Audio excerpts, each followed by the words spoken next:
അതെന്ന് പറയുന്നത് normal, like start ചെയ്യുമ്പോ എങ്ങനെയാ ഒരു നോർമലായിട്ട് ഒരു സ്റ്റോറി ഗെയിം ഇങ്ങനെ കളിക്കുന്നത്. ഓക്കെ, രസമുണ്ട്, ബൈക്ക് ഓടിച്ച് പോവാൻ രസമുണ്ട്. അതിനാണ് ഞാൻ മെയിനായിട്ട് ഡൗൺലോഡ് ചെയ്തത്. ലൈക്ക് ബൈക്ക് ഓടിച്ച് പോവുക, ഷൂട്ട് ചെയ്യുക. ഒരു ടൈം കഴിഞ്ഞ് ഗെയിമിന്റെ ലേണിംഗ് കർവ്, ലൈക്ക് ട്യൂട്ടോറിയലൊക്കെ കഴിഞ്ഞിട്ട് നമുക്ക് ഗെയിം ഒന്ന് മനസ്സിലാക്കാൻ ടൈം എടുക്കല്ലോ. ആ ലേണിംഗ് കർവ് കഴിഞ്ഞ് ഗെയിം എക്സ്പീരിയൻസ് ചെയ്യാൻ തുടങ്ങിയാലോ ഹോർഡിനെ കൊല്ലും. അതും എത്ര 1000 ഓഫ് സോംബീസിന് ഒറ്റക്ക് ഇരുന്ന് കൊല്ലണം. അതും കറക്റ്റ് പ്രോപ്പർലി സ്ട്രാറ്റജി പ്ലാൻ ചെയ്യാ. ഒന്ന് ഫസ്റ്റ് അതും ഒന്നും രണ്ടല്ല, നമുക്ക് ആകെ ലിമിറ്റഡ് റിസോഴ്സസ്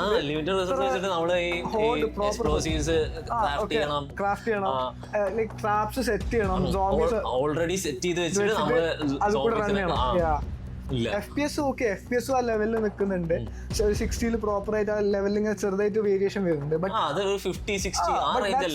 എന്നാലും ഇത് ഇത്ര സോംബീസ് ലോഡ് ആവുന്നു. അതും എല്ലാ സോംബീസും ഒരേ ബിഹേവിയർ അല്ല കാണിക്കുന്നത്, ഡിഫറെന്റ് ബിഹേവിയേഴ്സ് കാണിച്ചിട്ട്. That's crazy.